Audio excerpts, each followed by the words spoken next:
Laurence Lamotte, comme l'a dit Jean-Marie, je suis chercheur à INRAE et je suis basée à Toulouse. Dans le cadre de ce projet Bouquet, j'étais en charge de travailler autour de la représentation des systèmes d'élevage avec parcours.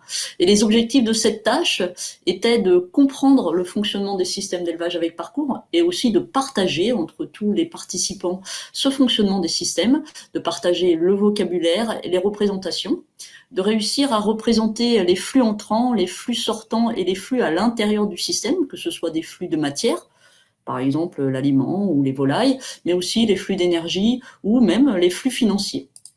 La finalité, c'était de pouvoir contribuer à identifier et à quantifier les services rendus par le système, mais c'était aussi, dans cette tâche de représentation, de donner des outils pour la communication. Alors, de quoi est-ce qu'on est parti au début du projet Bouquet? On est parti d'une représentation initiale qui était une représentation spatiale, puisqu'avant le projet Casdar Bouquet, il y a eu un autre projet Casdar qui s'appelait le projet Casdar Parcours et qui a abouti notamment, pas que, mais notamment à proposer une typologie des parcours de volailles, une typologie qui distingue à la fois la nature des aménagements, est-ce que ce sont des haies, est-ce que ce sont des arbres, est-ce que ce sont des peignes à la sortie du bâtiment pour guider le déplacement des volailles, l'ampleur de l'aménagement, est-ce qu'il y a un peu, beaucoup ou énormément d'arbres, de haies, et puis la disposition de ces aménagements sur le parcours. Cette représentation est une représentation spatiale et on porte une attention à la localisation et à la nature des objets sur le parcours. Mais en réalité, lorsque l'on s'intéresse à des services, les services ne sont pas des objets. Il n'est pas possible de les représenter par une image. Ce sont des concepts, ce sont des idées. Et donc, il fallait absolument passer d'une représentation spatiale à une représentation des fonctions. Par exemple, si on prend l'exemple d'un parcours agroforestier avec la typologie proposée dans le projet Casdar Parcours, eh bien, on a le bâtiment et puis des arbres qui sont disposés sur le parcours.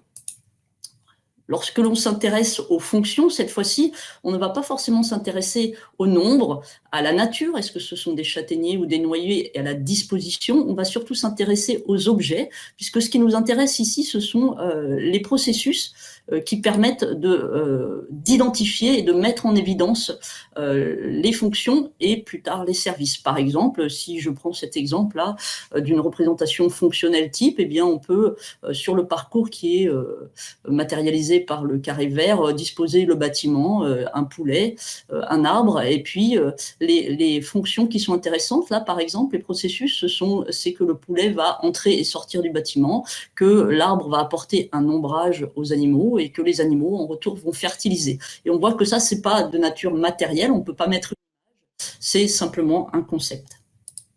Finalement, pour représenter ces fonctionnements de systèmes d'élevage avec parcours, on avait décidé de se baser sur un langage qui s'appelle le langage Archimode, qui a été développé spécifiquement pour représenter le fonctionnement des systèmes d'élevage et notamment pour prendre en compte toutes ces dimensions de processus qui sont un peu plus conceptuelles.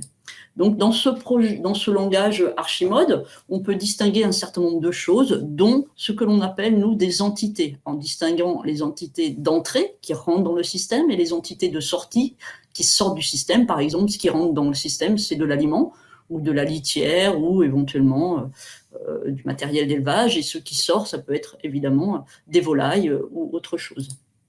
On distingue aussi ce que l'on appelle les processus et on a catégorisé dans ce langage Archimode différents types de processus, les processus métaboliques, par exemple la digestion, des processus biotiques qui sont réalisés par des êtres vivants, par exemple la pollinisation par les insectes pollinisateurs, des processus abiotiques qui sont des processus physico-chimiques, par exemple la fertilisation, ou des processus que l'on a appelés anthropiques qui correspondent aux activités de l'éleveur. Par exemple, s'il y a des arbres sur un parcours, c'est le travail d'élagage. Dans ce langage, on peut aussi mobiliser ce que l'on appelle ou faire appel ou distinguer des états physiologiques. On peut distinguer l'état juvénile de l'état pubère ou en reproduction. Par exemple, on peut distinguer un caneton d'un canard prêt à gaver ou une poulette d'une poule. Et puis, on peut distinguer des zones spatiales, par exemple, faire la différence entre le parcours et le bâtiment. Une fois qu'on a eu partagé et qu'on s'est imprégné de ces différents éléments de langage, d'un langage qui est conceptuel, il y a eu des travaux qui ont été réalisés en groupe à l'aide de post-it, de paperboard, de colle et de ciseaux, et où des groupes se sont attachés à essayer de représenter le fonctionnement pour les 3 modèles qui sont étudiés dans le projet Bouquet, le canard prêt à gaver, la poule pondeuse et le poulet de chair. Et donc, vous avez illustré en images des exemples de ce que ça a donné comme tentative ou comme succès de représenter ce fonctionnement des parcours. À partir de cette représentation, à partir de papier, de colle et de ciseaux, on a traduit ces propositions dans le langage Archimode. Et là, on s'est aperçu en fait qu'il y avait pas mal d'hétérogénéité suivant les groupes. Et cette hétérogénéité n'était pas liée seulement au fait que c'était soit des poules, soit des poulets, soit des canards. C'était lié à la profondeur, à la précision de ce qui avait été modélisé, au choix. Certains avaient pris une option de mettre des ruches, d'autres avaient pris une option de mettre des haies et des noyers. Et puis aux détails qui avaient été proposés. Donc on a ressenti un besoin de synthèse et d'harmonisation, et assez vite on a décidé de s'approcher vers ce que l'on a appelé nous un métamodèle. Un métamodèle, c'est quelque chose de générique qui est au-delà des spécificités poule, poulet, canard ou des choix techniques, et qui permet de réfléchir au-delà des spécificités, de simplifier la pensée, de mieux mettre en relation les éléments et les fonctions du parcours, qui était vraiment un des buts de l'action 1, de pouvoir cette représentation et ce partage du vocabulaire et du mode de fonctionnement pour alimenter la création du cadre conceptuel, et puis aider à la communication. Alors, si on regarde un peu ce que l'on a trouvé en termes de formalisation des spécificités liées au parcours d'un point de vue générique, je prends ici seulement quelques éléments, je détaille pas tout, pour donner à voir comment nous avons progressé dans notre cheminement et dans nos résultats. Eh bien, si on regarde les entités, ce qui n'est pas spécifique au parcours, c'est les entités les plus classiques, c'est que dans un système d'élevage de volailles, il y a des volailles, il y a de l'aliment qui rentre, il y a de la litière, il y a de l'eau. Et de façon plus spécifique au parcours, on va voir apparaître les éléments du parcours, par exemple des arbres fruitiers ou des arbres pour du bois d'œuvre, du bois énergie. On peut mettre des haies, voir apparaître des ruches, des plantes médicinales, et puis il va y avoir toute une vie des insectes pollinisateurs, des êtres vivants dans le sol. De la même façon, en ce qui concerne le processus, les processus identifiés, lorsque l'on n'a pas de parcours, on peut avoir des processus comme la croissance ou l'alimentation.